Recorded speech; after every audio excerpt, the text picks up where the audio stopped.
Donc je commence avec j'aime bien commencer les lives avec une photo, donc du coup ça va être rapide, je pense que avec les petits soucis de début. Donc voici la station spatiale donc chinoise, donc prise depuis le module Chenzhou 16, donc fin octobre, et c'est des vues qu'on n'a pas souvent l'occasion de voir. Voici donc une autre vue, est-ce que je... Voilà. Donc on voit les trois modules, le module principal, le module Tianhe. Est-ce que vous voyez? Il faut que je rechange un tout petit peu le zoom. Le module principal Tianhe et les deux modules supplémentaires, plutôt des modules laboratoires. Ça c'est plutôt le module de vie Tianhe et module laboratoire, donc Wentian et Mengtian. On a un vaisseau amarré à la CSS, donc au Chinese Space Station, qu'on appelle comme ça. En fait, donc le Chenzhou 17, donc il y a à l'heure actuelle 3 taïkonautes, astronautes chinois à bord. Et on a un cargo Tianzhou 6, c'est un cargo de ravitaillement qui fait aussi de temps en temps les remises à poste enfin la remise à poste, la correction de trajectoire de la station qui a tendance, comme la station spatiale internationale, en fait à descendre avec le vent solaire, les particules de l'atmosphère qui sont un peu résiduelles, ce genre de choses. Et voilà. Et du coup, oui, remonter sa trajectoire, ça l'accélère, effectivement, ça pousse et du coup, ça l'accélère et donc ça remonte la trajectoire. Exactement. Alors du coup, ils ont fait quand même assez vite. Et à l'heure actuelle, il y a quand même potentiellement, ils vont peut-être doubler, remettre un autre module et remettre 2 autres modules comme ça. Il y a des projets. On ne sait pas trop où c'en est. Souvent, les Chinois, ils ont l'habitude de construire en double leurs modules. Enfin, ils l'avaient fait précédemment, ils en double. Et du coup, peut-être qu'ils vont faire un espèce de H allongé bientôt. Enfin, bientôt, dans les années à venir. À voir ce que ça donne. Voilà. C'était pour parler de la station spatiale chinoise. Et du coup, on va rester avec le vol habité. Et on va on va continuer CSS parce que les derniers récaps le résumé de l'actualité spatiale était en fait en c'était fin octobre, le 30 octobre. Et ouais, au niveau des panneaux solaires, je sais pas trop comment ils vont faire. Après, il peut y avoir d'autres versions. Je sais pas trop comment ils vont faire. Donc 30 octobre, en fait, justement, il y avait le vaisseau Chenzhou 16 qui était qui a pris ses photos, qui partait, qui s'était désamarré de la station spatiale chinoise. Et du coup, on va aller voir un petit peu comment ça s'est passé. On a un mois à récupérer. Donc à droite, on a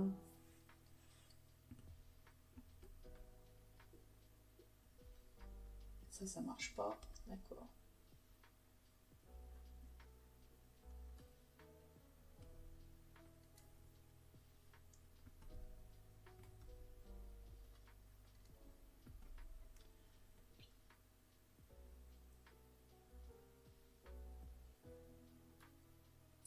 Donc on voit la simulation du départ et on avait la caméra depuis le vaisseau, et ça c'est depuis la station. On va voir le départ du vaisseau. Bon, non, on ne voit pas le départ. Bon. J'avais un petit peu oublié comment c'était. Et en fait, on a quand même la rentrée atmosphérique qui a été observée depuis le sol par des photographes. Voilà. Donc globalement, en fait, on a ici la capsule. Et en fait, ça, c'est la partie module de service du vaisseau qui, lui, va se désintégrer dans l'atmosphère terrestre. Et bonsoir Archibald. Et du coup, voilà, on a la comment? Non, c'est pas tombé a priori. Donc voilà, ça c'est vraiment la rentrée du vaisseau avec la capsule à cet endroit-là. Et là, c'est la désintégration, la désintégration du module de service. Je vais juste vous refaire voir là. Et on va voir l'atterrissage donc de la capsule. Alors on va pouvoir, donc on a les 3 taïkonautes qui sont dans la capsule un petit peu serrés, ça ressemble beaucoup à un Soyouz en termes d'étroitesse et d'ailleurs de configuration. Donc c'était Jing Aipen qui est au milieu, Tsu Jiansu et Guy Achao. Pardon, je ne parle pas chinois, donc bof. Et du coup, ils ont passé exactement 5 mois dans la station spatiale chinoise. Alors ce qui est étonnant, c'est qu'en principe, c'était prévu 6 mois. Ils ont fait un peu plus court, on ne sait pas trop pourquoi. Donc ils ont fait 153 jours exactement. Et Jing Aipeng devient le taïkonaute le plus expérimenté à ce jour. Il a fait 4 missions et 201 jours dans l'espace. Non, tu n'as pas besoin de t'étirer dans une capsule, tu restes dans cette position pendant plusieurs heures. Donc voilà, là, ça c'est l'atterrissage. Et on aperçoit, à un moment donné, ils doivent vider, je pense, un peu les ergols qui doivent rester pour le freinage.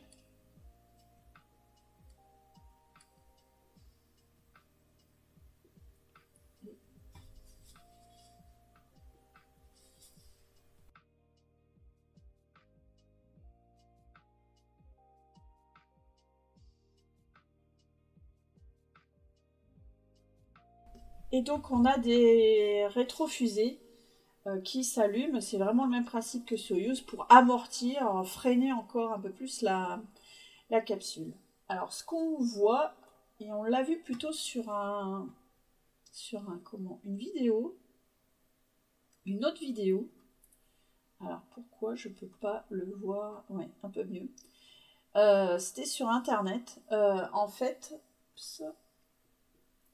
sur Twitter. Et en fait, on voit que ça a bien tapé. A priori, ça a tapé fort, quoi. On le voit peut-être pas assez ici, sur cet angle de vue, mais ça a tapé fort.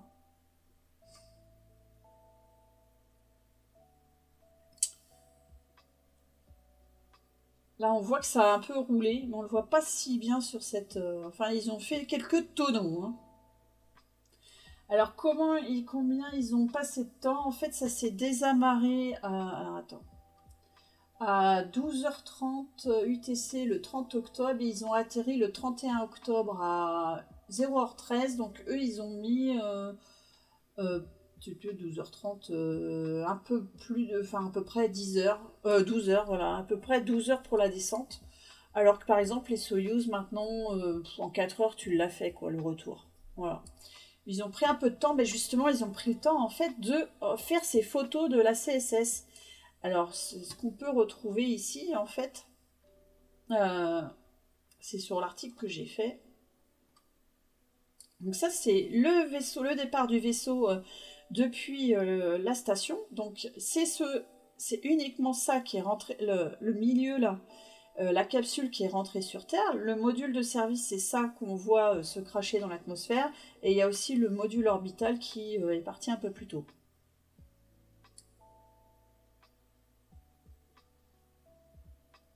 Voilà. Oups. Voilà. Donc il n'y a que cette partie-là qui rentre sur Terre. C'est comme les Soyouz, pareil. Oups. Alors, hop. Donc ça, c'est bon. Et en fait, ils ont pris du temps parce qu'ils ont fait ça comme... ils ont fait vraiment le tour. Alors, on voit pas bien. Zut. Je vais le laisser en petit. Ils ont fait le tour de la station. Ils ont fait plusieurs sens d'orientation pour prendre les photos qu'on a vues tout à l'heure. Je vérifie ma connexion Internet.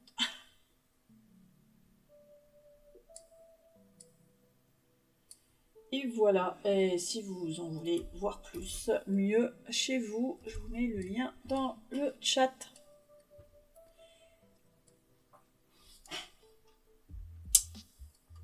Donc ça, c'était pour la CSS au mois de fin octobre.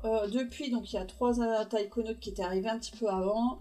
C'était dans le récap d'avant, et ils sont dedans, ils font des expériences scientifiques, ils font de la culture, ils font de la culture de salade, de choses comme ça. Voilà. Bon, on n'a pas énormément d'images, beaucoup d'infos, donc c'est un peu difficile de vous raconter ce qui se passe. Et vous voyez pas très bien. Voilà, pardon. Décidément. Ce soir, la technique, c'est pas ça. On va aller faire un tour côté de la Station Spatiale Internationale. Hop, je ferme des trucs. Tais-toi. Où, en fait, il y a eu le 1er novembre une sortie spatiale 100% féminine. C'était la 4e sortie spatiale. Alors, est-ce que vous avez repéré l'une des astronautes sur la photo ? Je vous aide, elle est ici. Voilà, on aperçoit d'ailleurs le vaisseau Dragon, ça doit être CRS-7. J'ai un doute, pardon. Je ne connais pas tout par cœur. Et on a l'astronaute qui est là. On a... Alors, c'est pas cette photo, pardon. On a une autre photo ici. Elles sont deux. Donc, c'était...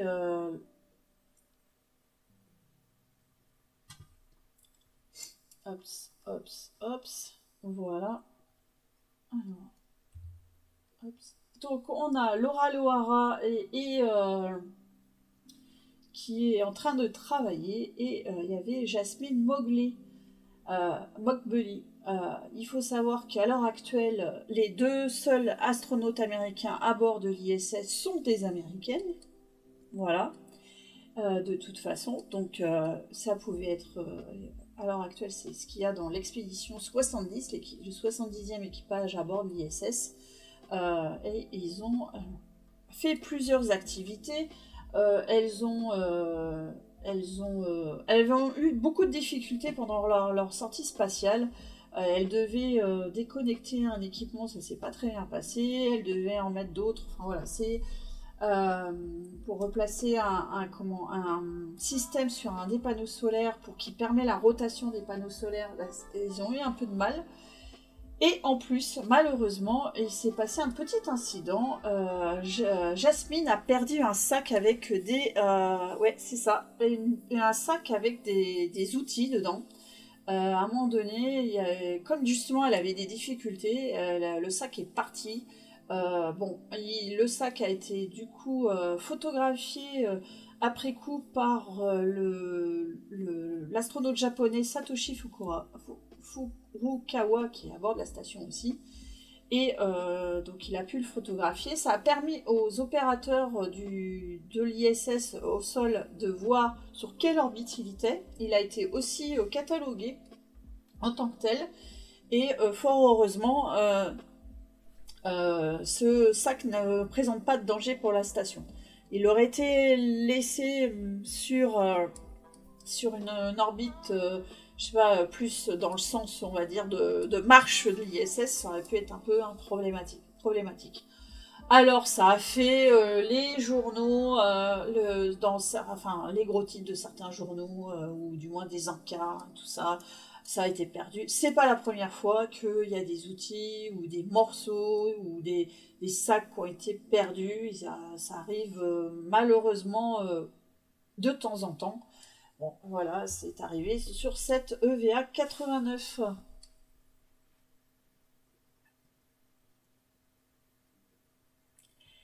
Et leur sac à outils, oui, voilà, forcément, comme c'était des femmes, je pense qu'on leur passe encore moins. On va revenir sur sur ces images. Il n'y a pas grand-chose. Voilà, ça c'est Laura Loara, justement, en pleine expérience. Et je ne sais pas s'il y a une photo de... Non, ça c'est la sortie spatiale russe qui a eu en mois d'octobre. Je ne sais pas s'il y a autre chose. Voilà, bon, allez, on va mettre cette photo pour illustrer la suite de l'actualité spatiale de la Station Spatiale Internationale.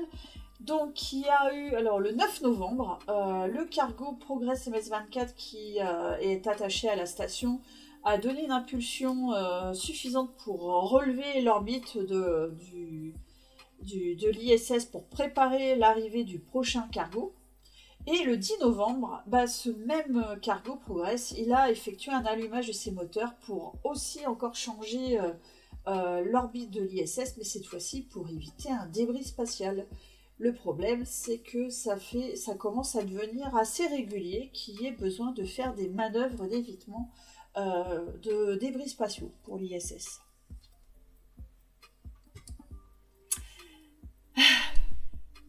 Je ne vais pas relever les blagues sur le sac perdu. Le 10 novembre, on a eu justement l'arrivée d'un nouveau cargo pour l'ISS. Cette fois-ci, c'était le cargo donc CRS-29 de SpaceX. Et on va mettre le son pour vous réveiller. Et bonsoir, j'aime KR. 2, 1, ignition, liftoff.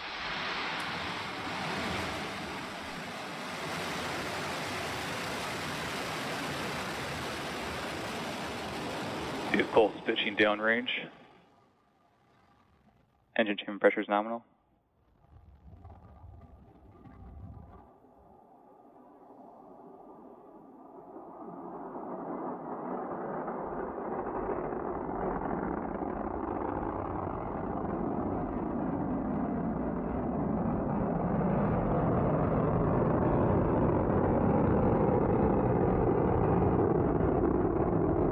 Nominal power and telemetry.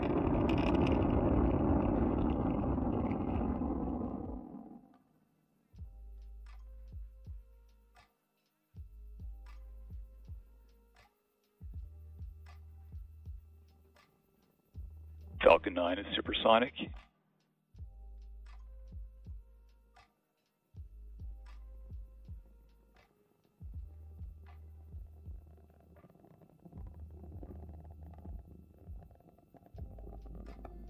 Max Q.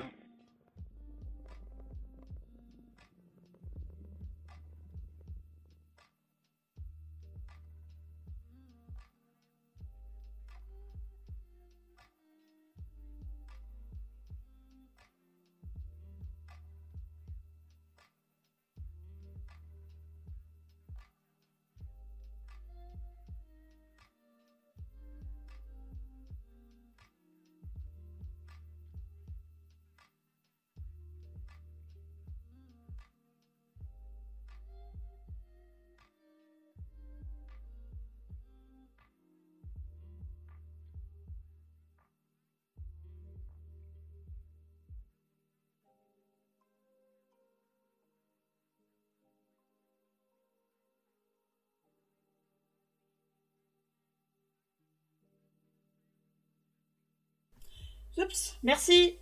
Justement, je parlais de toi, je ferais que je répondais. Ah, décidément. Oui, j'avais coupé mon son parce que je me mouchais. Je suis enrhumée. Mika. Donc, est-ce qu'on ressent les ondes de choc quand on voit le décollage? Alors, pas tout à fait. J'ai eu l'occasion de voir un décollage Falcon 9 avec justement un cargo. C'était en 2017. Et en fait, moi, j'ai pas ressenti les ondes de choc. J'ai trouvé que surtout ce qui était impressionnant, c'est le décalage entre le son et l'image. Voilà, entre l'image et le son qui arrive plus tard. J'avais plus ressenti les vibrations au niveau d'Ariane 5. Bon. Et sinon, ce qui était impressionnant, c'était au retour. Parce qu'en plus, c'était un atterrissage en landing zone. C'est le double Big Bang supersonique et subsonique au retour du premier étage. D'ailleurs, qu'on ne devrait pas tarder à voir. Alors, je vais peut-être avancer un tout petit peu.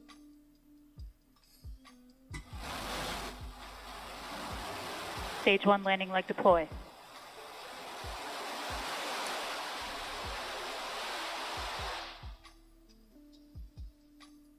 Stage 1 landing confirmed. Voilà, bon, comme à la parade, SpaceX marche, ça fonctionne. Et on va aller voir la séparation du cargo. Nominal orbit insertion. Et voilà, séparation du cargo depuis l'étage supérieur. Et là, en fait, on voit l'intérieur du cargo, comment tout le fret qui est amené à la station est sanglé à bord et dans des conteneurs. C'est pas souvent qu'on voit ça. Et là, c'est la partie extérieure du cargo, ce qu'on appelle le trunk, et qui amène du fret. Donc, au niveau du fret, en fait, on avait plein de choses. On a, ça c'est l'overview. Ouais, c'était un retour sur la Terre. Ouais. À l'aller, c'est bien rangé. Ouais. À le retour aussi, alors le cargo Dragon est le seul à ce jour à ramener beaucoup de fret sur Terre en atterrissant dans la mer. Les autres cargos se désintègrent au niveau de l'atmosphère terrestre. Il n'y a que les vaisseaux qui ramènent les équipages avec un petit peu de fret, mais c'est quelques centaines de kilos. Alors que le cargo Dragon, lui, ramène l'équivalent de la même chose à l'aller, près de 3 tonnes, je crois. Où est-ce que c'est marqué? C'est marqué plus loin. Ça y est. Voilà, presque 3 tonnes. Voilà. Donc on voit un petit peu, il y a 680 kg pour... alors cruise supply, souvent c'est par exemple des fruits frais, ce genre de choses. Donc Science Investigation, c'est des expériences scientifiques, là il y a à peu près 1 tonne. Des équipements pour les sorties spatiales, 48 kg. Des équipements pour la maintenance de la station, 480 kg. 46 kg de matériel informatique, on va dire. Et donc il y a 569 kg d'expérience scientifique à l'arrière, qui est dans le module non pressurisé, cet morceau qui ne va pas revenir sur Terre quand ça revient. C'est comme tout à l'heure le module service et qui est éjecté et qui brûle dans l'atmosphère. Donc si vous voulez le détail, s'il y a le lien sur mon article d'actualité de la semaine du mois de novembre, il y a notamment il parle de quelques expériences, voilà. Et voilà, ça c'était, et on va aller voir le docking. Donc il s'est amarré Good morning, this is Mission Control. L'amarrage du cargo Dragon CRS-29, ça a été effectué le lendemain, à peu près 9h. Non, c'était pas... le lendemain, donc le 11 novembre, et c'était à peu près 9h après le... Attendez, il faut que je recalcule en fait. 10 novembre, il a... Le novembre, oui c'est ça, 9h après le décollage, voilà, et 2 tonnes 9 de fret. On va aller vite, et c'est déjà un timelapse, mais je pense qu'on va aller encore plus vite.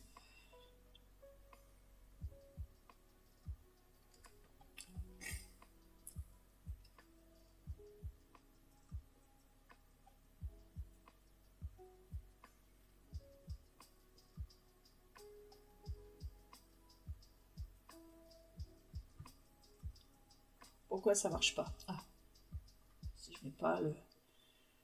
Voilà, l'arrivée à la station spatiale, on voit que c'est beaucoup plus grand que la station spatiale chinoise. On a ici le vaisseau qui a amené l'équipage en Crew Dragon. Et hop, peut-être qu'on voit autre chose. J'aime bien ces images parce que ça permet de voir un peu plus la station. Hops. Alors, qu'est-ce qu'on voit? On voit ça. Là, il y a un bras robotique. C'est le bras Queen Adam. Là, on aperçoit, il y a un vaisseau. C'est un Soyuz qui est par là. On aperçoit... ouais, parce que ça, c'est Noka qui est derrière. Et je ne vois pas autre chose. Il y a un cargo Sinus, mais on ne le voit pas là. Voilà. Parce que là, ça arrive et ça va se docker ici.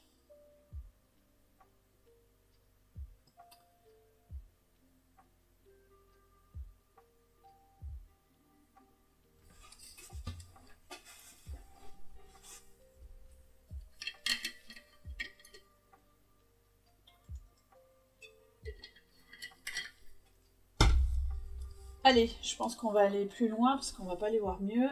Voilà, ça c'est l'arrivée, vraiment. Ah si, peut-être. Vite fait. Hop. Voilà. Ah, on voit mieux. Là, c'est des espèces ouais, je sais pas comment dire, d'ailes papillons. Qui du coup se mettre dans ce système de docking là, et c'est ce qu'on appelle la soft capture, et après ça se rétracte pour faire la hard capture, donc vraiment faire l'étanchéité entre le vaisseau et le sas. Voilà, en gros. Je sais pas si vous avez des questions, n'hésitez pas. Ouais, c'est clair, c'est long quand tu regardes ça en direct, c'est vrai que c'est un peu long. C'est vrai que c'est pas mal de faire le truc. Alors, pour l'ISS, une petite nouvelle quand même, c'est qu'il y a eu la mise en service sur le module Nauka russe de ce petit sas pour mettre des expériences, on va dire, dans l'espace. Là, vous avez un Soyouz qui est devant. Donc c'est la mise en service de ce SAS qui était en fait stocké sur le module Raznet. Alors je le fais de mémoire. Oui, c'est ça. Auparavant, parce qu'il avait été lancé très en amont du module Nauka, parce que sinon ça passait pas dans une coiffe de lanceur. Donc il avait été lancé avec un autre module. Et lors d'une sortie spatiale en mai, les cosmonautes l'avaient déplacé de ce module Raznet vers le module Nauka. Et il a été enfin mis en service, donc au mois de novembre. Pour l'ISS, on peut aussi dire qu'il y a 25 ans, en fait, c'était le début de la Station Spatiale Internationale. Et je n'ai pas fait le truc là. Hop. Si vous voulez revoir comment s'est passée la construction de la station, j'avais fait un article, en tout cas pour les 20 ans, qui vous expliquait un petit peu les premiers jours de la Station Spatiale Internationale, donc le 20 novembre 1998, avec la mise en service du module Zarya.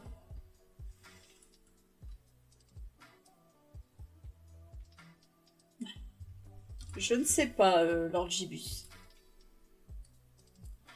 Voilà, et donc je vous ai fait une petite... Il y a un petit... Il y a des belles photos et tout à la fin. Avec plein de détails, mais ça date donc de 2000. D'il y a 5 ans, donc j'ai déjà perdu. 2018, voilà. Voilà, si ça vous intéresse, allez voir. Hop, je fais un peu de ménage.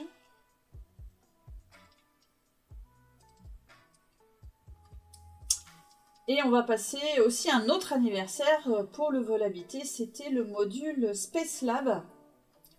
Le module Space Lab, c'est un module en fait qui était embarqué dans la navette spatiale, et c'était il y a 40 ans la première fois qu'un module européen, un laboratoire européen était en orbite basse. Donc c'était le 28 novembre, un 28 novembre il y a 40 ans, et c'était la première fois aussi qu'il y avait un astronaute avec l'étiquette ESA, Ulf Merbold, un Allemand, qui participait à une mission spatiale. Et faut savoir que donc, ce module Space Lab a fait 16 vols en tout à bord de navettes spatiales, les shuttles. Et en fait, ça a conduit aussi à avoir de l'expérience pour l'Europe, et ensuite de construire le module Columbus qu'on connaît maintenant sur la Station Spatiale Internationale. Si vous voulez en savoir plus sur ce module... Ah, pardon, il y a de la pub, faut que je l'enlève. Je suis désolée. Et je crois que je peux plus l'enlever en fait.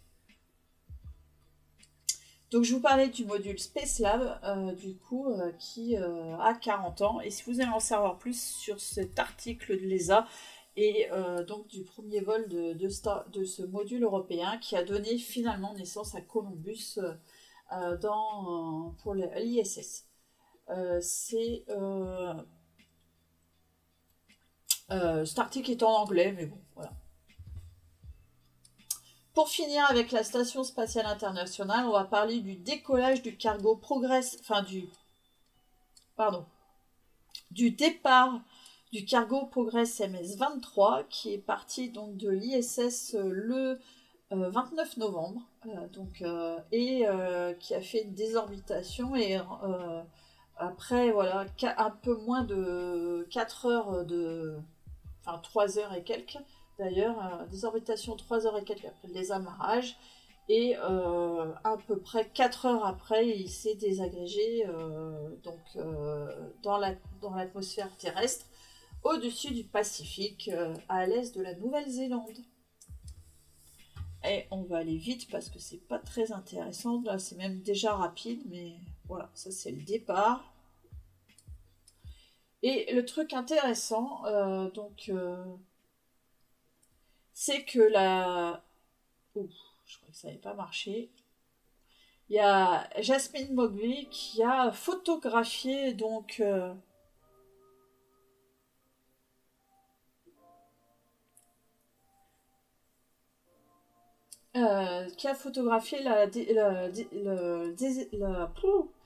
la désintégration du cargo dans l'atmosphère depuis l'ISS. Voilà. Elle a photographié alors c'est flou, c'est pas terrible, mais voilà.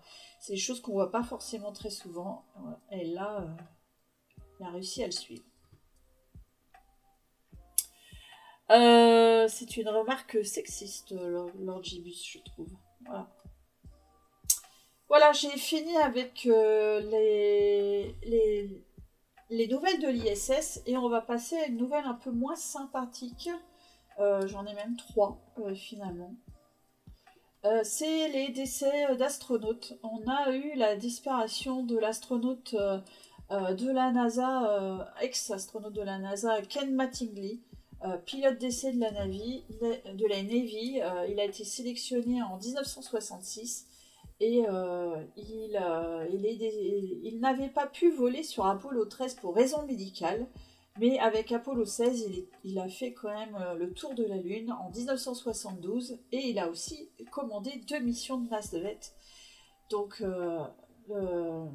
il est décédé à l'âge de 87 ans, et il y a la Cité de l'Espace, le site de la Cité de l'Espace qui a fait un très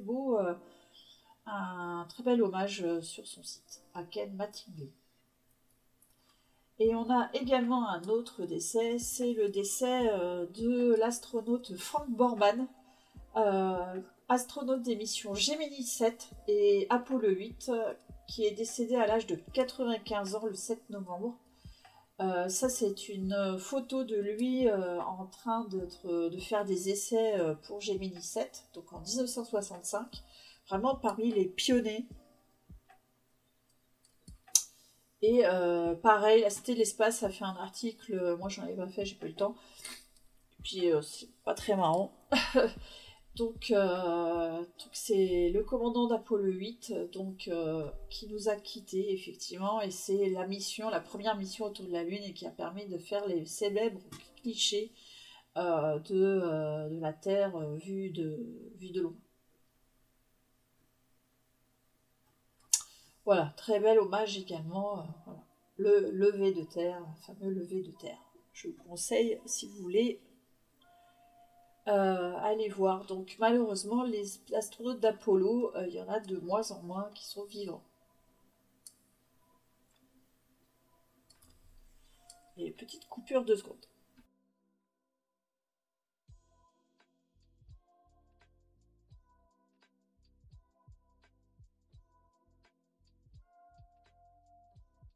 Je suis en train de m'enrhumer.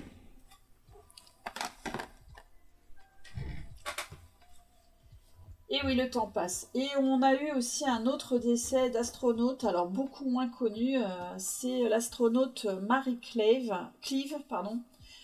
C'est une astronaute américaine qui est décédée à l'âge de 76 ans. Elle a réalisé 2 vols spatiaux dans la navette Atlantis en 85 et 89, seulement 10 jours dans l'espace. Mais elle a été la première femme à superviser la direction des missions scientifiques de la NASA. On la connaît peu, mais voilà. Enfin, forcément, ça marche pas. J'ai pas perdu Internet.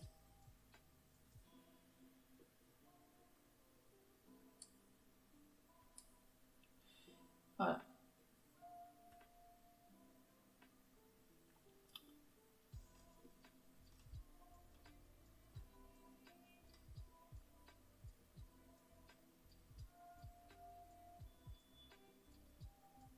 Eh ben, ça rame.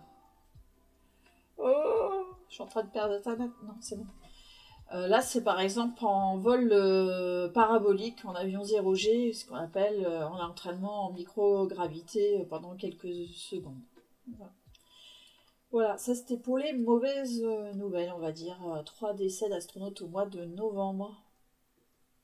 Hops. Allez, on fait la suite.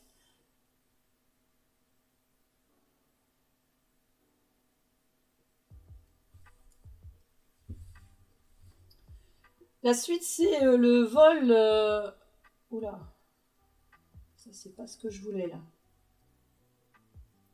Ah, j'ai pas pris le truc. Alors, attendez, parce que je me suis pas noté l'article. Ops. Alors, moi, je prends Side News. Non, c'est pas ça, c'est pas ça. Ah, qu'est-ce qu'il me fait? Merci. J'ai oublié de prendre le... Voilà. C'est la vol Virgin Galactic 05. Alors, c'est pas tout à fait l'espace, mais c'est un peu le début. C'est un vol parabolique. Oh là, qu'est-ce qu'il m'a fait, là? Donc, c'est l'avion spatial Virgin de Virgin Galactic qui... Donc, l'avion porteur... D'abord, on voit l'avion porteur qui décolle avec le VSS United qui ensuite est largué. Et on a donc ce vol parabolique. Alors, je pense qu'il n'y a pas de son, donc ça va être bien. Et on aperçoit donc l'équipage. À l'intérieur, il y avait 3 personnes touristes ou astronautes non professionnels et un instructeur. On avait une franco-italienne qui est ici en bas à gauche qui a payé son billet.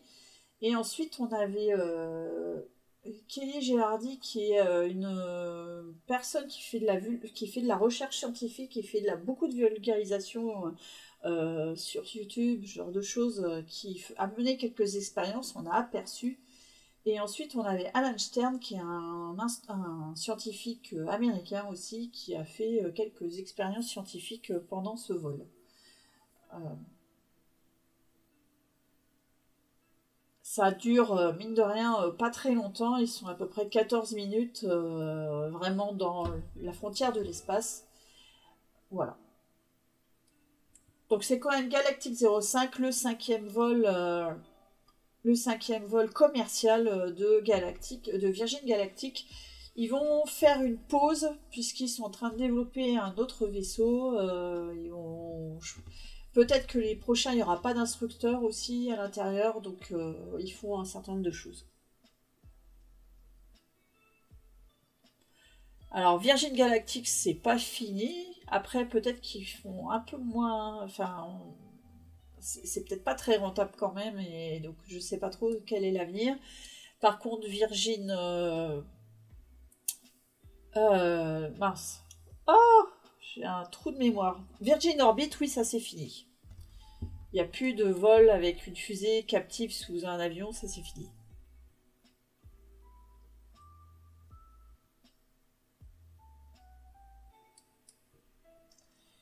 Voilà. Sinon, pour information, on va continuer juste dans un petit peu les préparations de vol habité. Ah, c'est pas ce que je voulais. Ah, c'est tout petit, ça va pas. Pardon. J'ai pas... Il y a des choses que j'ai pas... Ah, zut. Alors, attends. On va les faire autrement. J'ai préparé, mais il y a des choses, quelquefois, j'ai oublié.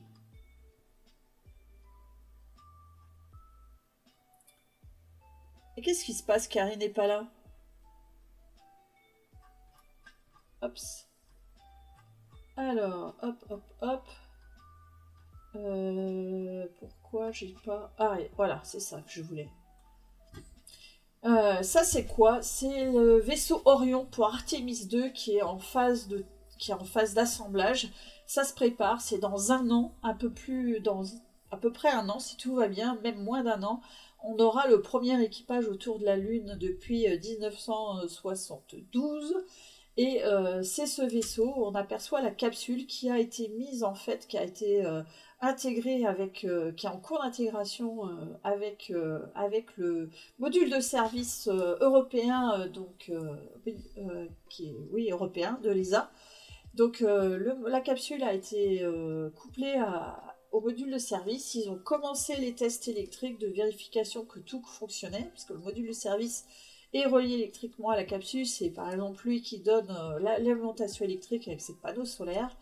Et donc tout ça, ça continue. Voilà, un an avant le décollage, enfin un peu moins d'un an avant le décollage, tout se passe a priori dans les temps et tout se prépare voilà, pour Artemis 2.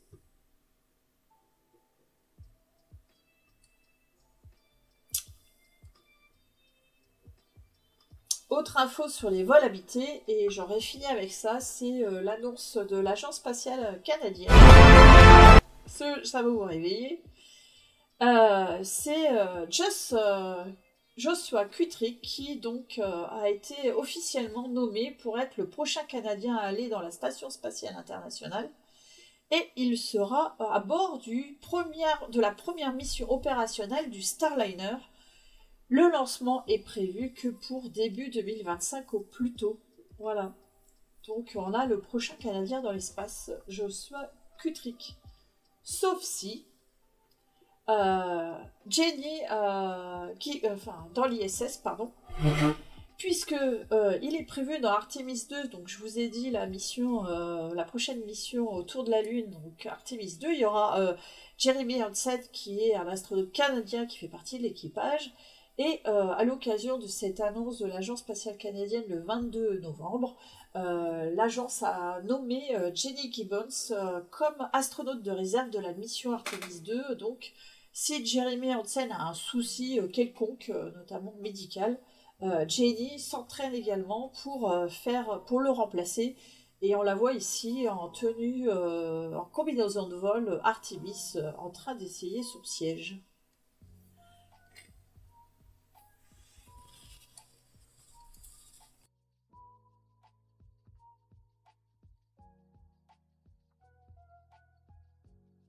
Alors, pour Starliner, maintenant, on est plutôt fin 2000, on est à début 2025 ou plus tôt. C'est le Starliner. On espère qu'il y a le premier vol habité en 2024. Alors, ça a beaucoup de retard. Mais une fois que le premier vol devrait être fait, ça devrait aller pour les suivants. Enfin, on espère pour eux. Donc voilà pour les vols habités, les nouvelles des vols habités. En tout cas, je vous propose de passer sur les lancements. Alors, hop, je ferme tout. Les lancements, voici un petit peu la cartographie. Je vais enlever ma tête. Et pourquoi on voit pas tout ? Parce que ça va pas.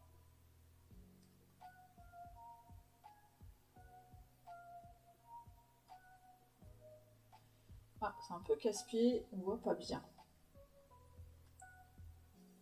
Voilà. Alors, ça va encore moins bien. Alors, j'ai fait un essai avec autre chose et ça marche pas bien. Bon, je crois que vous voyez quand même. Alors, donc voici les lancements. Qu'est-ce qu'on a comme lancement on a eu au mois de novembre, je vais même pas compter en fait, 1, 2, 3, 4, 5, 6, 7, 8, 9, 10, 11, 12, 13, 14, 15, 16 lancements, dont 1, 2, 3, 4, 5, 6, 7, 8, 9 lancements Falcon 9. Parmi ces 9 lancements Falcon 9, on en a 1, 2, 3, 4, 5, 6 de Starlink, les satellites de télécommunication en orbite basse, et on a vu déjà tout à l'heure le Dragon CRS-29. Donc je ne vais pas vous passer les Starlink, je pense qu'on a fait le tour. Donc il y en a eu un le 30 octobre, 23 satellites depuis la Floride. Le 4 novembre, 23 satellites depuis la Floride. On a eu encore 23 satellites depuis la Floride le 18 novembre. Ensuite le 20 novembre, cette fois-ci depuis Vandenberg en Californie, donc 22 satellites. Il y en a un peu moins parce que c'est un peu moins facile. Et on a eu 22 novembre, 23 satellites depuis la Floride. Et le 28 novembre, encore 23 satellites depuis la Floride. Tout ça pour vous dire que voilà, ça n'arrête pas. Les Starlink, ça y va par paquet de 22 ou 23. Et voilà. À noter quand même que le premier étage de la Falcon 9, il y en a un qui a fait 18. C'était le 18e vol. Ouais, c'est normal. Et hop, je vais me remettre ma tête, si vous voulez. Et c'est normal que je suis encore là. Et oui, ils ont fait 18 vols avec un premier étage de Falcon 9, un record de réutilisation. Au départ, c'était prévu pour une dizaine de vols et finalement, Falcon 9, ils vont faire de plus en plus... Ah, hop. Bon, ça marche pas bien comme je veux ce truc. Ensuite, vous pouvez voir qu'il y a d'autres lancements. On va les parcourir. Hop. On va parcourir les quelques lancements Falcon 9 qui ne sont pas Starlink. Et on va voir les satellites. Donc il y a eu 4 lancements chinois. Donc les Shenzhen, comme on voit, ou Long March. Et il y a 3 autres lancements. Ah, donc, en lancement, autre que, on va dire, le cargo CRS-29 ou les Starlink, il y a Falcon 9 qui a fait donc un autre vol qui s'appelle Transporteur 9. Et alors, je ne sais pas s'il y a le... Ouais, on ne voit pas plus. Et là, c'était avec un déploiement de 90 satellites. 90 ? Je crois que c'était 50. Je me suis mal trompée. Je me suis peut-être trompée. En fait, il y a plein de satellites dessus. Hop, on va aller voir ça ici. Voilà, tous les satellites qui ont été déployés. Il y en a plein. Il y a ce qu'on appelle des remorqueurs, des tugs qui après embarquent des satellites. Déjà, il y en avait 3. Et ensuite, on a des satellites, un satellite d'astronomie, des satellites d'imagerie, donc il y a bien 86 satellites. Des satellites optiques, voilà, pour faire de l'observation de la Terre, des satellites radars, d'autres satellites d'observation, des satellites de communication, de surveillance, de radiofréquence, de tests de technologie, de satellites étudiants. À noter qu'on a quand même dedans des satellites français, il y a notamment les Bro 10 et Bro... j'ai oublié de mettre, j'ai pas mis... Bro 10 et Bro 11 de Unciblab, voilà. Et on a également les... il y avait également le satellite... Ops, il est où? Je ne le vois plus. Là, le Protométhée de Prométhée Earth Intelligence, c'est un satellite d'observation de la Terre, d'une start-up française. Et il y avait aussi un satellite étudiant qui a été fait avec la coopération pour Djibouti, qui a été fait en coopération avec le centre universitaire de Montpellier. Voilà, toutes les informations sur ce lancement sur l'article de novembre sur le blog. D'ailleurs, je vais vous mettre le lien. Et je suis fatiguée. Pas fatiguée, je suis enrhumée.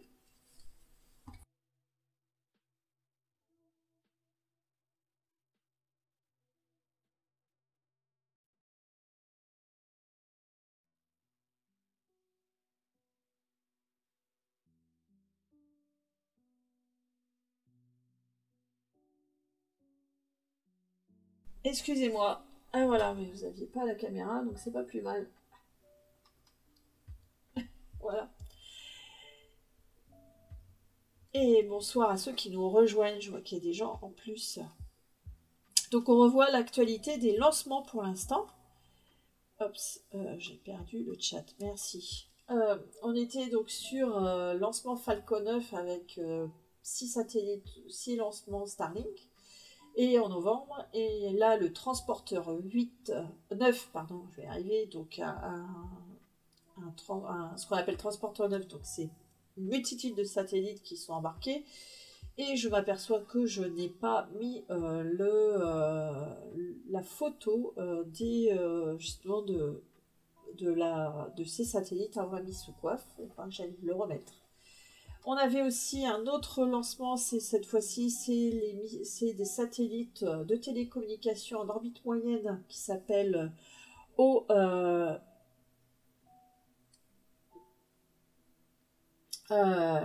O3B mPower pour SES.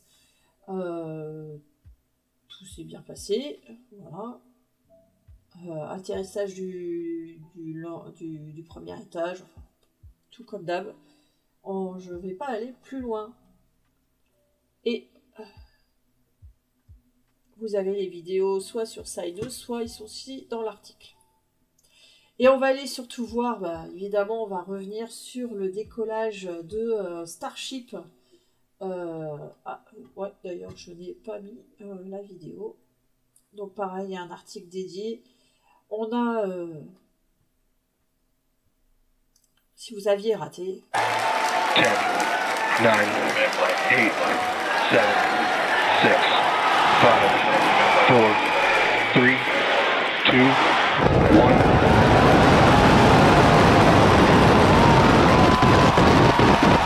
We have liftoff.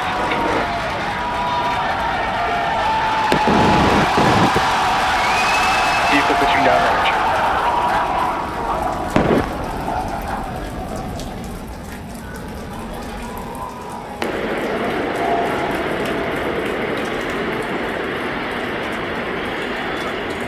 Chambers pressure nominal. Allez, je m'arrête là, juste pour... voilà, ça au moins, ça vous réveille.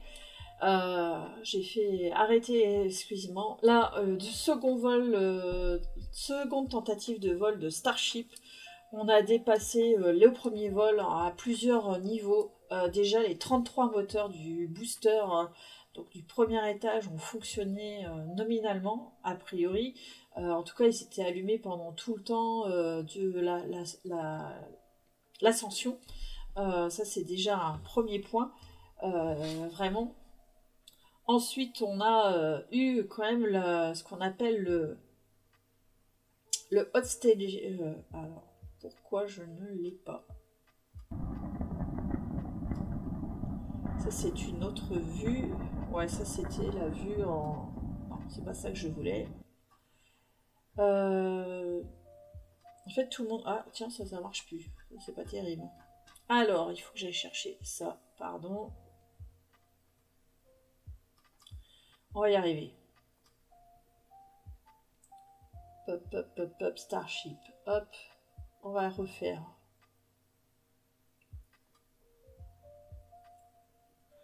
Ah. Non, c'est pas ça que je voulais. Ouh. Alors, on va reprendre à peu près là. We are T plus 40 seconds into the flight of Starship. 33 Exactement. Raptor engines Excellent. firing in the Booster first range up, stage. power and telemetry nominal. Donc effectivement, elle s'écarte beaucoup de la tour de lancement très rapidement. Elle penche vraiment beaucoup, c'est assez surprenant. Et après, elle revient un peu plus nominale. En tout cas, on a vu vraiment de grosses évolutions par rapport au premier vol. Donc les 33 moteurs qui fonctionnent bien. Et on va avoir une séparation du premier étage et du second étage par rapport au deuxième étage. Et ça quand même... alors ce qui s'appelle le hot staging, c'est-à-dire séparation à chaud. Le premier étage, le second étage s'allume avant qu'il soit séparé du premier. Et ça c'est... Alors, c'est peut-être ça aussi qui entraîne, mine de rien, l'explosion après coup du premier étage, puisque ça perturbe peut-être. Alors, on revoit ces images, c'est quand même impressionnant.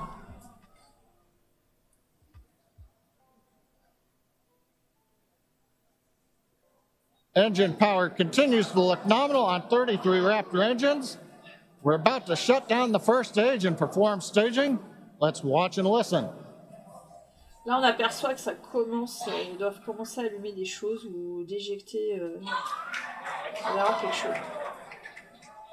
And acquisition of signal Houston and New Orleans. Et voilà, là on commence, c'est Booster l'allumage. engine cut off.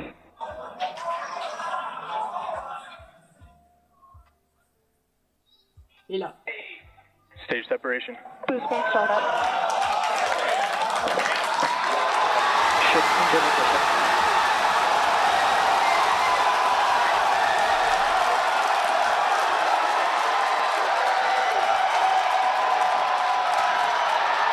You hear the cheering. The first donc j'enlève le son parce que c'est assez bruyant. Donc là, on voit, ils suivent le premier étage qui lui essaye de revenir sur Terre, mais là ça se passe pas très bien. Donc certains pensent qu'il y a eu justement ce hot staging a peut-être envoyé les gaz, le carburant liquide un peu, enfin ça a perturbé et du coup ça a pas bien supporté quoi. Voilà. Et ensuite on a le Starship quand même qui monte. Lui il a atteint 148 km. Alors pourquoi il nous le fait pas voir là? Peut-être qu'il va nous le faire voir dans l'autre, je suppose. Ouais, c'est dans celle-là. Donc c'est le Starship qui continue. Il va jusqu'à 148 km d'altitude et à un moment donné, il n'y a plus la télémétrie. Et on pense que ça a explosé. Ça a explosé. Mais très très net progrès en tout cas sur Starship par rapport à ce second vol. Alors évidemment le prochain vol on ne sait pas quand est-ce qu'il aura lieu. Vu qu'il y a eu une anomalie au moment du lancement, là on aperçoit qu'il y a des gaz donc il y a quelque chose qui se passe. L'anomalie, il y a eu anomalie en vol donc du coup il y a à nouveau une enquête de l'agence fédérale FAA. Et ils vont... une enquête, donc derrière ça va prendre encore du temps, très certainement plus de temps que ne le voudrait SpaceX. Si vous... D'ailleurs là, l'explosion du Starship a été confirmée puisqu'il y a eu quand même un satellite de la NOAA qui a vu la pluie de débris vraiment sur la trajectoire du Starship.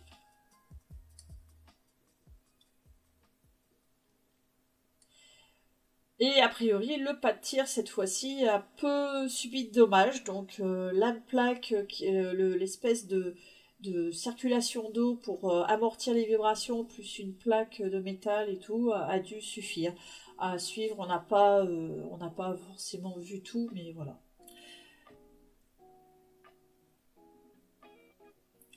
Donc voilà, j'espère que ça vous rappellera des bons souvenirs. En tout cas, c'était un beau moment. Moi, je l'ai vécu à Lyon avec d'autres gens lors de Diffie in Space et c'est super sympa. On va passer au lancement chinois. Je vous ai fait voir qu'il y avait eu 4 lancements chinois, donc on va les parcourir ensemble. Alors 5 avec... Pourquoi j'en ai que... Il y en a 5. Ah oui. Non, ça y est, il y en a, effectivement. Il y en a, il y en a 4, je vais y arriver. Il y en a 4, plus 1 le 31 octobre, donc c'était par rapport à 4 précédents. Et il y a une autre actualité chinoise que j'ai voulu vous parler. Donc on a déjà un premier lancement, une Long March 6, qui a lancé en fait un petit satellite Tianhui 5, donc un satellite a priori officiellement pour la cartographie, l'enquête sur les ressources terrestres, les expériences scientifiques et d'autres missions. Est-ce qu'il fait juste des choses sympathiques comme observation de la Terre? On n'est pas sûr.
Le bruit est sympa, je trouve, non?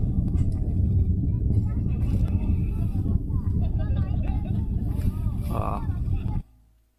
Allez, on va aller voir un autre truc très sympa, c'est Hyperbola 2, donc de l'entreprise chinoise eSpace, qui est en train de développer un lanceur assez petit, mais ils sont en train de développer le réutilisable.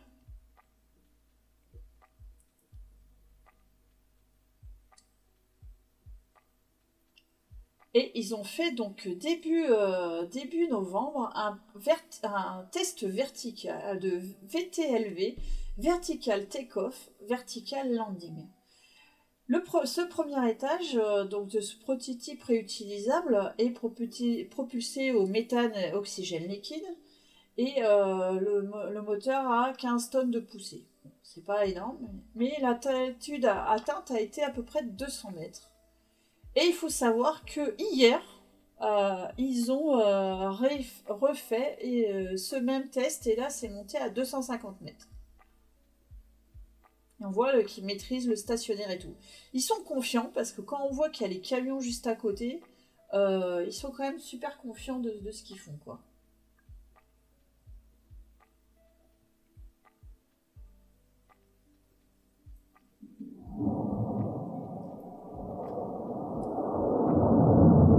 Ouais, c'est vrai, ça te rappelle, oui, c'est le même principe.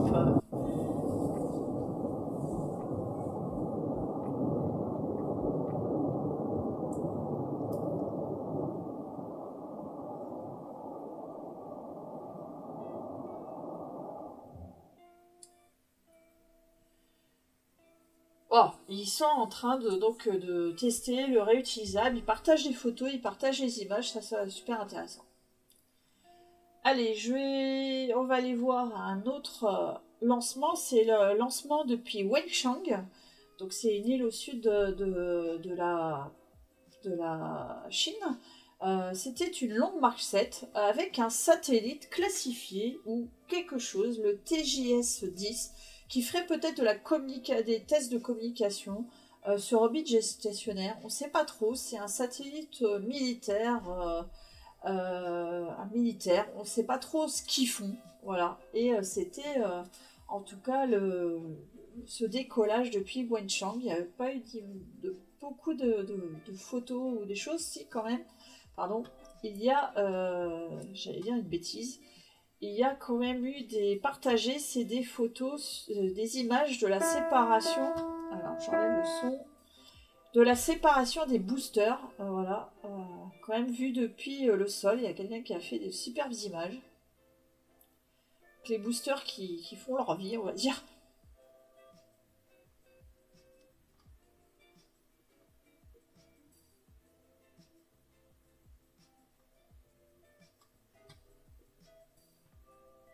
Et puis il y a la coiffe aussi qui est éjectée, je crois, à un moment donné.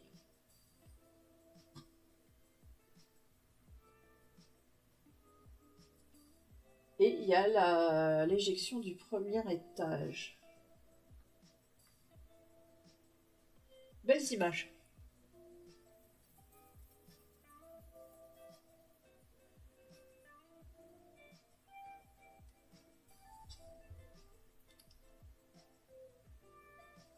Il y a des choses écrites en chinois que je ne connais pas.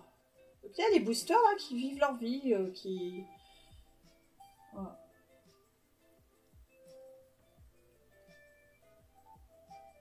Pas mal, hein, suivi là, le mec, il fait fort.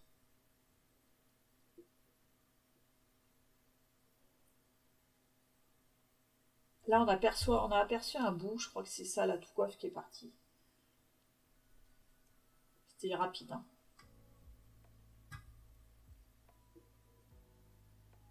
Alors, hop, je vais aller plus loin. Là, hop. Ça arrive bientôt. Hop, je vais légèrement plus loin. Voilà, séparation du premier étage. Hops.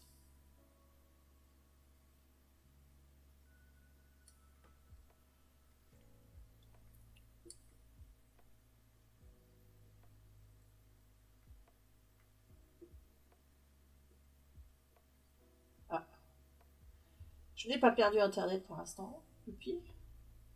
Il y a le premier étage qui est en train de retomber, mais lui il n'est pas réutilisé, hein, il ne va pas réatterrir.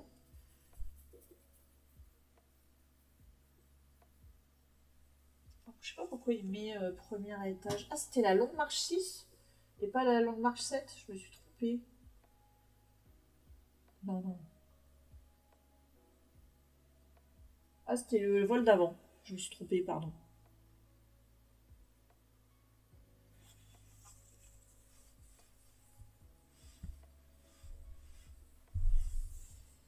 Et après, il y a...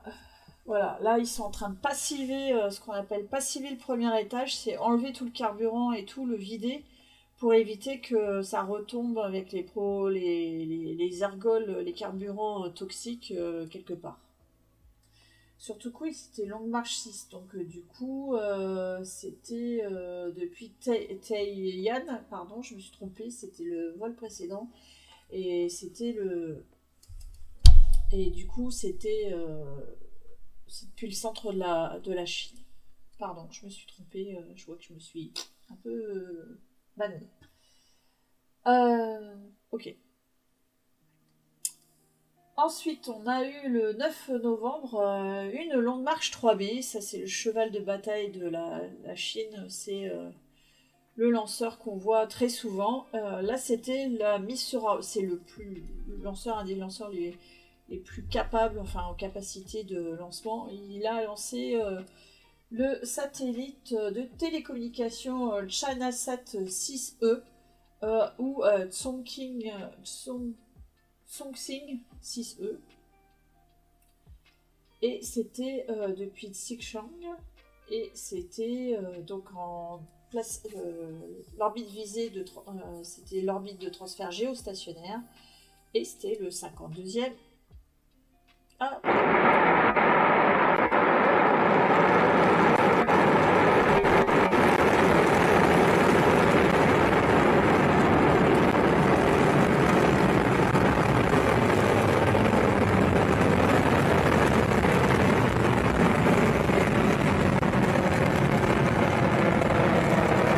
Donc 52e lancement de l'année pour la Chine. Un mois de novembre un peu plus de lancement qu'au mois d'octobre où ça avait été assez calme. Et on a eu ensuite un lancement le 16 novembre, voilà, encore un autre lancement, mais cette fois-ci une longue marche de C, avec un nouvel satellite de nouvelle génération pour l'outil des océans, Haiyang 3.1, aperçu brièvement. Et voilà, une de ces depuis Jiquan.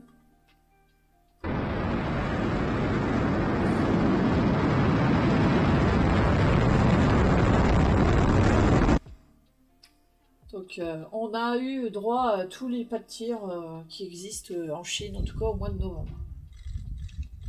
Ah oui, jolie couleur orange, c'est une longue marche de C.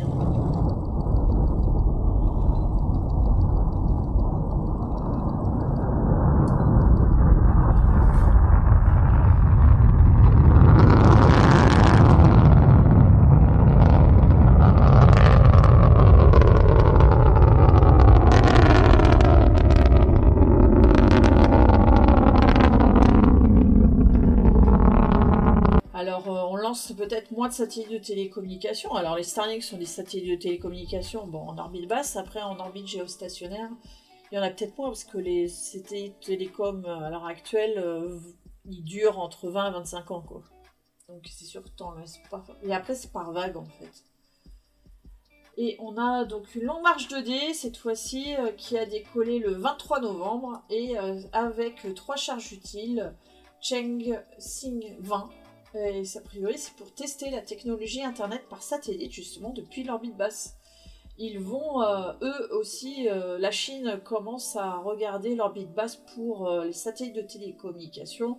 Ils vont faire aussi leur constellation. Ça va commencer à faire beaucoup de monde en orbite basse pour les télécoms. Et oui, chez nous, on fait des voilà.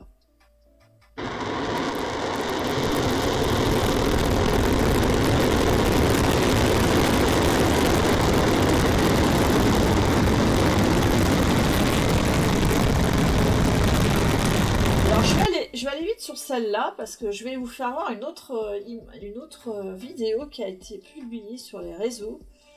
Et là, vous allez voir, ils sont prêts.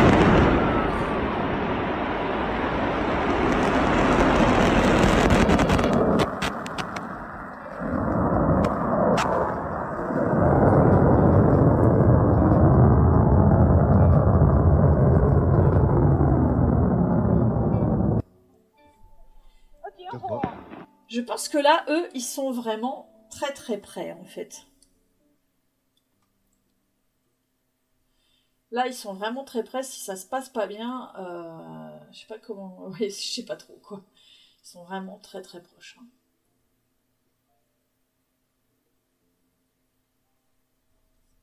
Ouais, là, ils sont vraiment très proches.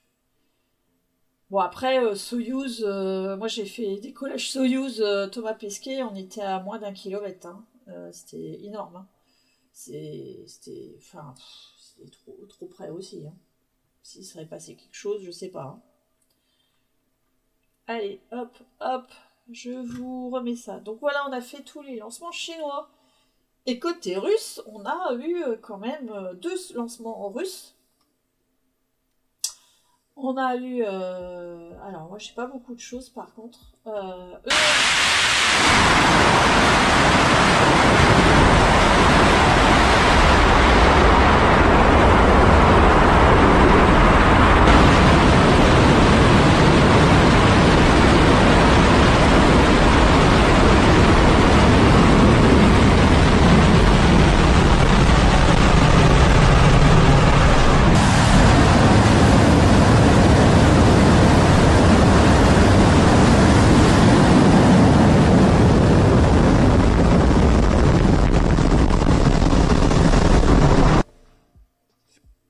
Il est très content, le monsieur. Et oui, c'est un décollage d'une Soyouz 2-1B depuis Pletsek. Et c'est une charge utile classifiée militaire. Cosmos 2572 de son petit nom. Ah oui, oui, là on fait les brous. C'est pour vous tenir éveillé, voilà. Ce soir. Et bonsoir la zone aéro. Et en fait, donc c'est un satellite espion qui a été mis sur orbite. On ne sait pas... un satellite militaire, on ne sait pas trop si c'est un satellite. Alors, certains pensent que c'est le premier satellite espion Razdan, voilà, c'est une classe de satellite, peut-être une masse de 7 tonnes. J'en sais pas tellement plus et j'ai pas trop été chercher, voilà ce que nous ont mis sur orbite héliosynchrone les Russes le 25 novembre. Ah, tu sais. Et on a eu donc un autre décollage au mois de novembre. C'était... non, c'était celui-là.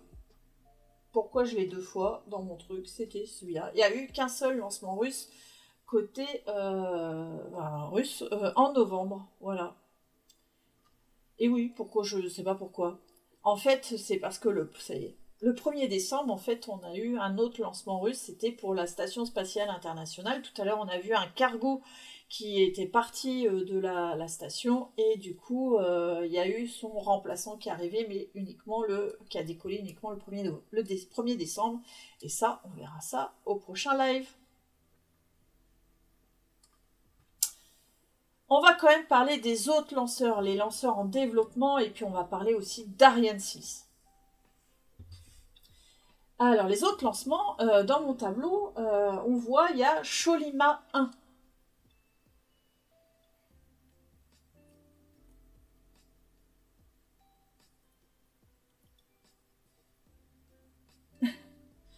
Cholima 1, donc là cette fois-ci c'est un lancement en fait de la Corée du Nord. La Corée du Nord qui a effectué avec succès le lancement donc, de cette fusée orbitale et c'est le 3e succès de ce lanceur. Bon, après ils ont eu des échecs en mai et en août, ils n'avaient pas réussi à atteindre l'orbite, mais cette fois-ci c'était un succès. Ils ont mis sur orbite un satellite espion, là ils l'ont carrément dit, Mali Gyong 1. On n'a que des photos, je ne crois pas qu'on ait des vidéos par ailleurs. Alors on suppose qu'effectivement la Corée du Nord a été aidée par la Russie pour le lanceur, puisqu'ils avaient donc ces fameux, ils ont eu des échecs au mois de mai et août, et du coup monsieur Kim Jong-un n'était pas très content et ils se sont fait aider très certainement des Russes pour le lancement.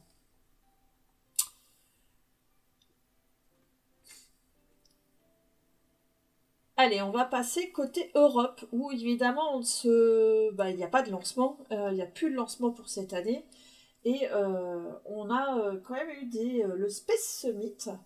En fait, au mois de novembre, c'était le 6 novembre, il y a eu des résolutions. Donc l'European Space Summit, c'est finalement la réunion des ministres en charge du spatial au niveau de l'Union européenne. Et ils ont pris plusieurs résolutions. Alors, il y a des gros paragraphes, il y a plein de choses qui sont dites.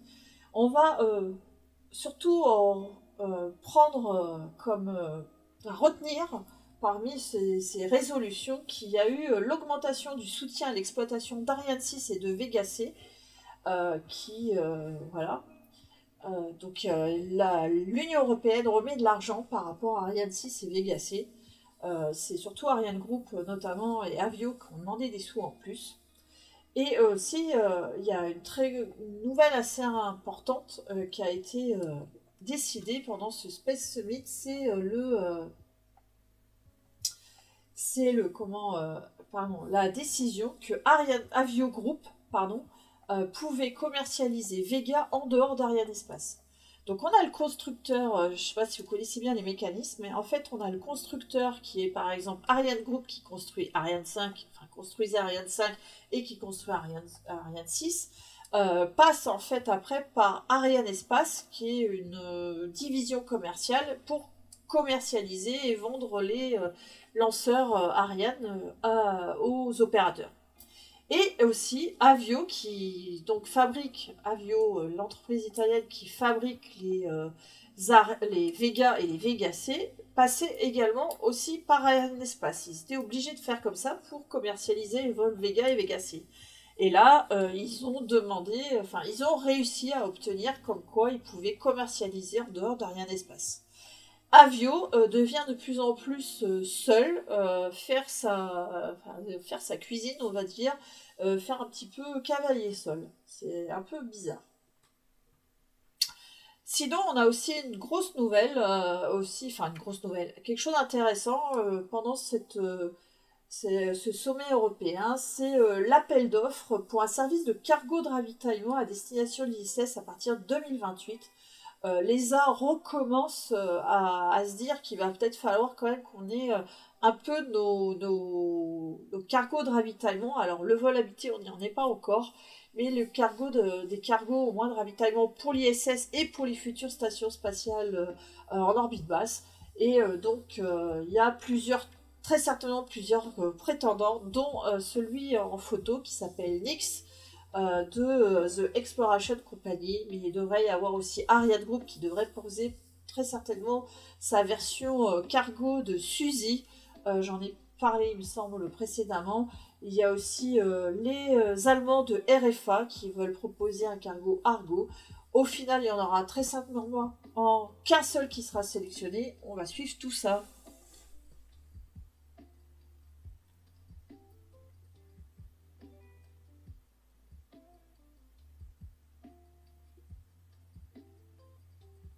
Alors je vois que vous parlez d'Ariel, mais c'était pas dans la même chose, mais Ariel est un projet scientifique ESA en plein développement et j'en parlerai un de ces quatre.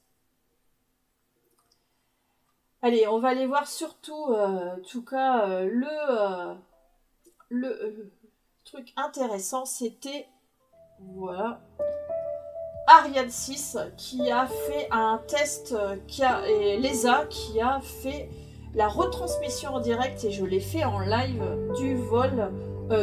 du test du moteur Vulcain d'Ariane 6 au centre spatial guyanais.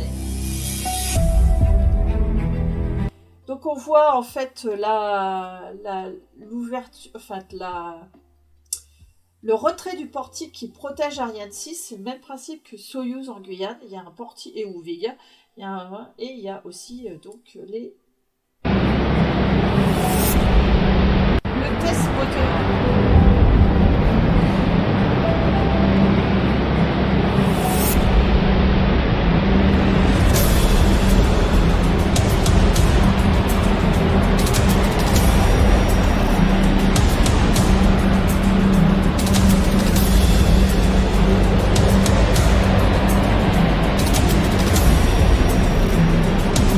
Alors, je vais un peu arrêter et je vais en parler. Donc, on a eu un test de fonctionnement. Alors, ça devait durer un peu plus que 7 minutes, mais en tout cas, ça a duré. Là, le moteur a fonctionné environ 7 minutes. Les ingénieurs, il y a eu une conférence de presse quelques jours après qui a annoncé en fait que le test s'était très très bien passé. Tout ce qu'ils ont voulu tester pendant ce test, à la fois les moyens sols, les carnaux, le déluge d'eau, qui a même été en plus un peu modifié pour cet essai, parce que c'est pas prévu que la fusée reste avec le moteur à plein régime pendant autant de temps sur le pas de tir, donc il a fallu aussi adapter. Le moteur a fonctionné très bien pendant finalement la séquence, comme si c'était un vrai vol. Tout s'est bien passé, et du coup, le 30 novembre, le directeur de l'ESA, Joseph Harbauer, a annoncé que le vol inaugural d'Ariane 6 devrait avoir lieu entre mi-juin et fin juillet 2024. On a enfin une période, on a enfin une date de lancement possible. Puisque cet essai était majeur pour pouvoir annoncer cela. Et voilà, on peut voir un petit peu le bout du tunnel pour Ariane 6, ou du moins le début de l'aventure bientôt pour voir ce lancement. Ouais, c'est vrai que pendant le live, c'était dommage, c'est qu'on n'a pas eu ce bruit de moteur que là on entend un peu sur la vidéo, même s'ils ont mis de la musique. C'est un petit peu dommage d'avoir mis plein de musique. Donc entre mi-juin et fin juillet 2024, voilà, on devrait avoir le vol inaugural d'Ariane 6. Et les vacances d'été en Guyane, si vous voulez, hein, vous avez la pub sur le chat, quelquefois, ou dans la description de la vidéo. Quand ça sera sur YouTube, vous avez mon Ko-fi, si vous voulez payer un café ou plus, voilà. En tout cas, j'aimerais bien aller voir un tir Ariane 6 en Guyane. Si vous voulez sponsoriser, allez, faites vos dons. Sinon, un autre lanceur on attend le vol inaugural, c'est aussi le Vulcain du LA. Et là, c'était l'intégration en fait de l'étage supérieur sur le moteur. C'était le 19 novembre. Le vol inaugural de certification du lanceur était prévu au départ le 24 décembre. Et hier, en fait vendredi, ils ont réalisé un test de répétition générale, un peu comme sur Ariane 6, à faire le remplissage des réservoirs, vérifier la séquence de tir avec les moyens sols et tout ça. Et en fait, ça s'est pas super bien passé, ils sont pas super satisfaits. Le directeur du LA a annoncé hier sur Twitter que il y avait des problèmes sur le segment sol, et que du coup les corrections allaient mettre du temps, et le vol inaugural qui était prévu le 24 décembre va très certainement bouger à la prochaine fenêtre de tir qui est le 8 janvier 2024. Voilà. Donc, parce que la charge utile de ce premier vol inaugural est en fait la mission pérégrine à destination de la Lune. Voilà. Donc, les fenêtres de lancement sont pas, sont réduites. Voilà. Donc, il n'y a pas qu'Ariane 6 qui a du retard. Les autres lanceurs ont du retard.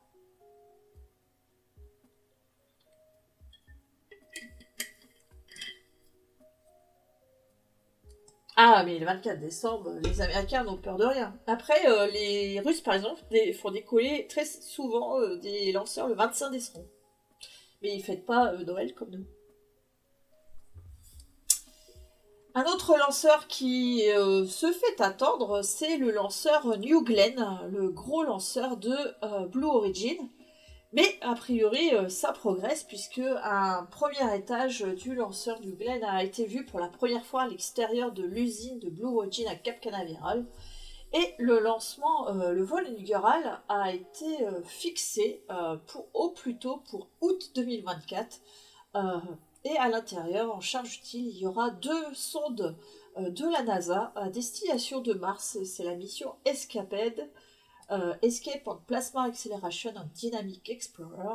Et ça, on en parlera évidemment plus tard. Voilà. Voilà, les nouvelles des lanceurs. Et les mauvaises nouvelles, par contre, c'est pour la H3 de la JAXA, qui, elle, ne va pas décoller. Il y a eu un échec lors du vol inaugural. C'était en mars dernier. Et a priori, ils ne vont pas décoller avant 2024 maintenant pour ce nouvelle tentative de la H3. Et du coup, ils ont intercalé un vol de la H2 en janvier. Donc les Japonais ont aussi des difficultés avec leurs lanceurs. Et je vais me reboucher 2 minutes.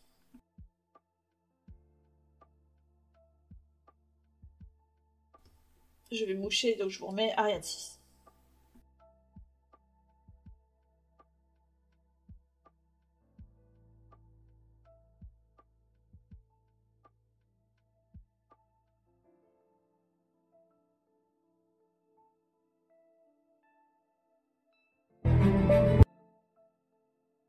Bon, bah, j'ai plus de mouchoir, hein. Je vais faire avec.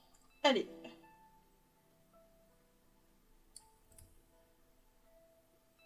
On n'y croyait plus. On n'y croyait plus à quoi? À Ariane 6? Mais si. Allez. Allez. Hop. On va finir les actualités de cette... On est mal. Je sais pas de quoi tu parles. Ah oui. On va finir les actualités du mois de novembre, on va dire, avec les missions d'exploration scientifique. Oui, dans la capsule Starliner, le premier vol, c'est avril ou mai 2020. Attends. Oups.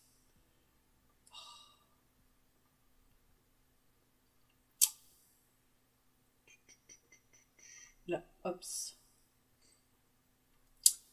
Alors, hop, Starliner, mars 2024.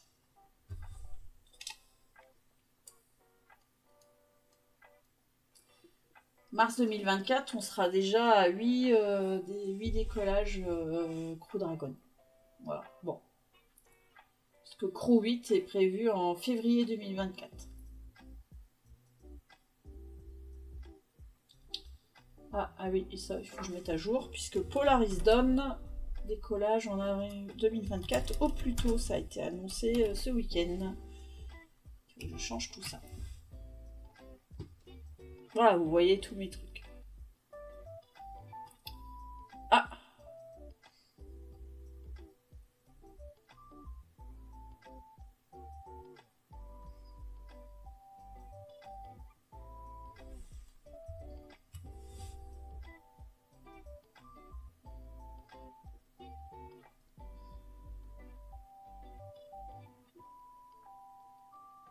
Ça y est, c'est fini. Je vous ai attendu, du coup. Faut que je regarde les réglages, je suis désolée. Ouais, j'espère qu'elles sont pas trop longues. A priori, c'est pas trop long, donc ça va. Ouais, je vais... Il faut que j'aille voir pour les réglages. Je ferai ça pour la prochaine fois. C'est chiant. De toute façon, vu que ça me rapporte rien. Voilà. Du coup, qu'est-ce qu'on peut aller voir? On peut aller voir que là, en exploration et sciences, on a eu le 1er novembre, c'était le survol de Lucy, la mission de la NASA, qui a survolé son premier astéroïde, qui s'appelait Dinkinesh. Et là, c'était la grosse surprise, c'est que c'était un astéroïde double. Et ça, c'est les images du survol, voilà, enfin de l'arrivée, voir un astéroïde double, et c'était pas prévu. Et surtout que la Lune elle-même, en fait, c'était la Lune de l'astéroïde était elle-même double, un corps binaire. Ça, c'était assez exceptionnel. Donc, premier survol, et sachant que cette sonde de la NASA va faire un prochain survol, par contre, c'est seulement de ses objectifs que le 20 avril 2025. Donc, c'était un aperçu, en fait, de la mission vraiment principale oui, un aperçu de la mission. Je cherchais mes mots, pardon. Ils ont pu vérifier justement l'état de la navigation, des instruments de navigation, ils ont pu voir l'état des caméras et tout, avant vraiment de surveiller les astéroïdes les Troyens, voilà. Et si vous voulez plus d'infos sur la mission et ce survol, je vais vous mettre le lien dans le chat. Voilà. Ouais, Lucy in the Sky, oui, facile. Voilà, donc ça, c'était l'exploration. C'est des choses... voilà, moi, je trouve ça fabuleux, comprendre. Oui, c'est des surprises, hein. Ça, c'est clair. Le petit astéroïde, finalement, binaire, là... ouais, ça donne rien, pardon. Bof. J'ai pas mieux comme photo, a priori. J'ai un problème avec l'affichage, ça vous a tout cassé là, c'est pas du tout... Il vous manque des bouts. C'est bizarre ça, j'ai pas fait gaffe.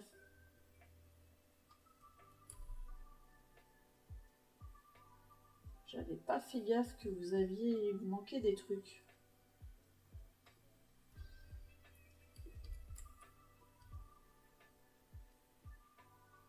Pardon pour les réglages qui sont mal faits. Je vous ai mal fait les réglages.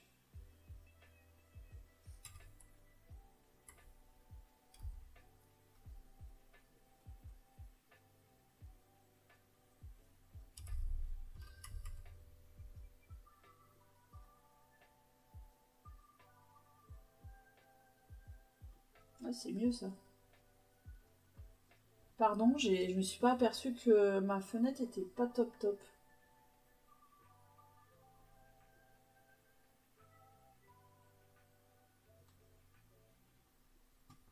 Toutes mes excuses. Ensuite, au niveau, alors c'est pareil, je reprends mes articles parce que c'est le plus simple. Euclide, la mission européenne d'observation de l'espace et notamment à la découverte, à la recherche de la matière sombre et de l'énergie noire, a fait ses premières images couleurs. Elles sont magnifiques. On a ici la nébuleuse de la tête de cheval. Si on clique sur les images, vous allez aller voir les images originales et vous pouvez aller zoomer, voir un petit peu où est-ce qu'on en est. Voilà, aller plus loin dans ces images, elles sont magnifiques, les détails. Je vous encourage à aller regarder ça. Je l'ai mis pour toutes, hein. J'ai fait la nébuleuse de tête de cheval. Il y a cet amas globulaire. Pareil, vous pouvez aller zoomer et voir que toutes ces étoiles... Alors, il y a quelques artefacts, on voit des stries et tout, ça c'est des capteurs, mais c'est dingue. Voilà. Qu'est-ce qu'on a? Voilà, on a tout, quoi. C'est magnifique.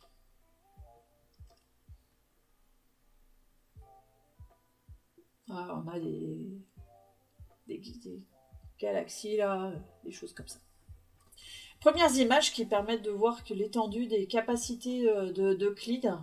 Voilà, hop, voilà un zoom.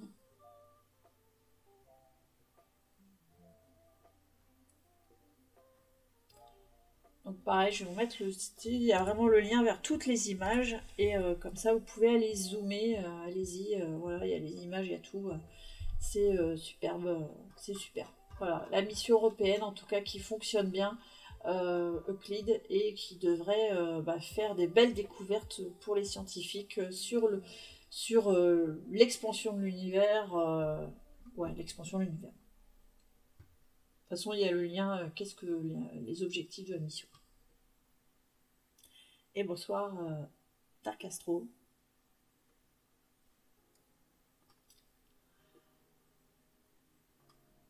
On va aller voir des nouvelles de Mars, notamment on a ce panorama réalisé par le rover Curiosity, qui a fêté en fait, c'est le 7 novembre, c'est 400 jours sur Mars. Oui, 400 jours qu'il est déjà sur la planète rouge. Il a foré et analysé 39 échantillons du sol martien. Il a roulé près de 32 km. Il est en pas très bon état, mais il fonctionne encore. Il a une roue à filtre d'une caméra qui est un peu qui est bloquée. Il a ses roues qui sont usées, mais il continue à faire de la science. Et on lui souhaite encore longue vie finalement. Ah. Hops.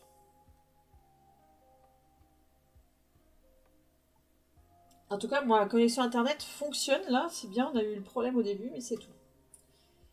Et évidemment, on va aller voir l'infatigable Ingenuity qui a réalisé 2 vols en novembre, mais des tout petits en fait. Il a parcouru uniquement... alors, je vais vous mettre d'abord des images qui ont été prises en septembre, pendant le vol 59, pris par Persévérance. On a à la fois à droite la caméra de navigation à bord du petit drone hélicoptère qui prend son ombre sur le sol martien, et on a Persévérance qui l'a filmé en train de voler en parallèle. Et donc je vous disais, Ingenuity, lui, qui a réalisé donc son 65e vol le 2 novembre et le 66e vol le 3 novembre. Et donc il a très peu volé en novembre parce qu'en fait il y a eu ce qu'on appelle la phase de conjonction solaire. C'est le moment où le soleil s'interpose entre Mars et la Terre, et du coup il n'y a plus de communication possible entre Mars et la Terre pendant 2 semaines. Du coup, ils ont mis en mode parking les 2 rovers Curiosity et Persévérance, et également l'hélicoptère Ingenuity.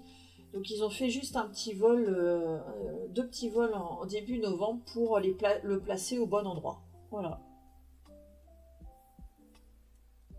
Ah oui, tu peux faire des belles images de fond avec les images d'Euclide, ça c'est clair. Ouais, il était en RTT si tu veux. Oui, pendant 2 semaines, ils n'ont rien foutu. Donc on voit quand même là quand ça monte un petit peu en altitude. Donc c'est pas des films, hein, c'est des images qui sont mises en film. Voilà. Mais ça donne une petite idée, ce petit drone, comment il fonctionne super bien. Hein. Prévu pour 5 vols, il en est à 66 ou 67. Voilà.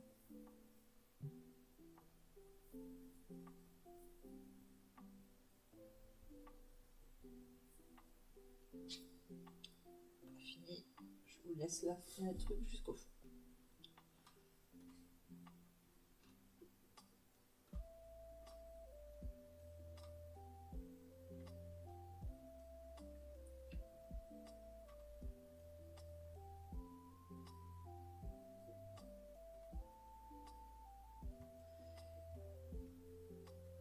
Ouais, et voilà. Et un autre drone.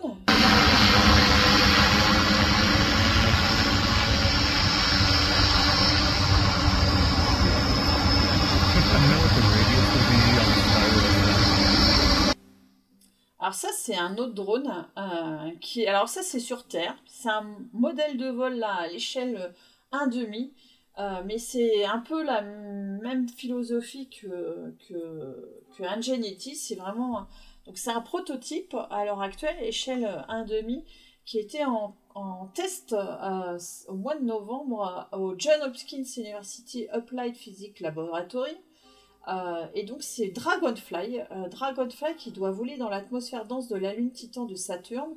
Alors le décollage est prévu en 2028, donc je ne sais pas si je ferai encore des streams à cette époque, mais en tout cas voilà, ça donne Ingenuity, le succès d'Ingenuity a donné des idées à la NASA et développe d'autres drones volants.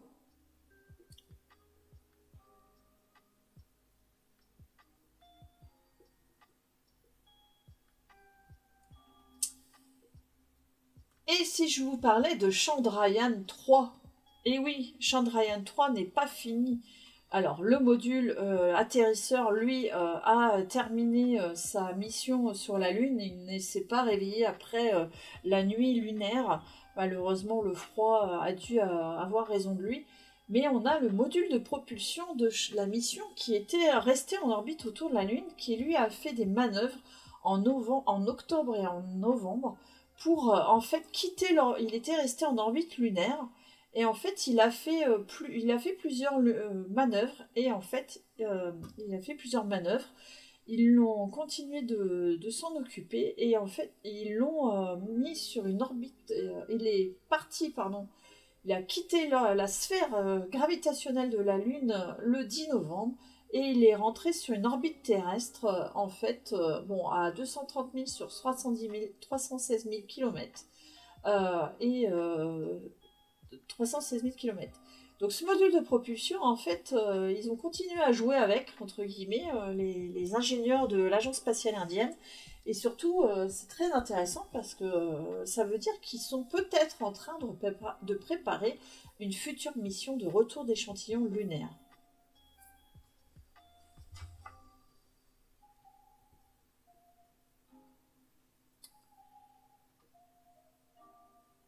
Vous vous souvenez peut-être aussi, c'est Dakuto Air, l'atterrisseur japonais qui malheureusement avait échoué de peu à atterrir sur la Lune en avril dernier. Et bien la mission 2 est déjà en préparation, donc cette mission 2, c'est le même atterrisseur qui va être utilisé. Ils vont sûrement faire des évolutions ou du moins plus de tests pour éviter le crash la prochaine fois. La mission 2, surnommée Résilience, devrait décoller fin 2024 et ils ont dévoilé aussi, donc ça c'est le PDG de l'entreprise japonaise eSpace, j'ai pas noté son nom là tout de suite sur mes notes, qui a dévoilé qu'il y aura à bord un petit rover, cette fois-ci de eSpace et pas comme la première fois des Émirats Arabes Unis. Ils ont donc un petit rover, un micro-rover lunaire, on voit à côté de lui, qui devrait prendre place à bord de cet atterrisseur. Voilà. Donc ils ont échoué de peu et ils vont faire un beau cratère, mais ils vont retenter l'aventure fin 2024. Voilà. Et peut-être réussir cette fois-ci. Les Indiens ont réussi à la deuxième tentative. Donc voilà.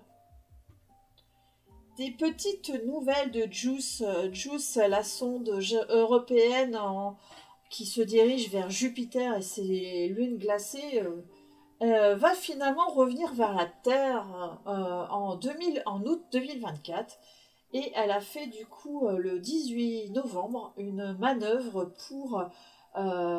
avec son moteur principal pour modifier son orbite, pour revenir vers le duo Terre-Lune pour faire une assistance gravitationnelle qui la passera vers une meilleure trajectoire vers Jupiter. Alors cette manœuvre, il faut savoir qu'elle a duré 43 minutes, donc le moteur a fonctionné pendant 43 minutes, et en fait ils ont brûlé jusqu'à 10% de la réserve de carburant totale de la sonde. Donc une manœuvre assez chère en carburant. Et je vais finir sur une nouvelle moyenne. C'était fin novembre, le 23 novembre, en fait, le télescope spatial Hubble qui était en panne. Il était ce qu'on appelle en mode sans échec le 23 novembre en raison d'un problème persistant avec l'un de ces 3 gyroscopes.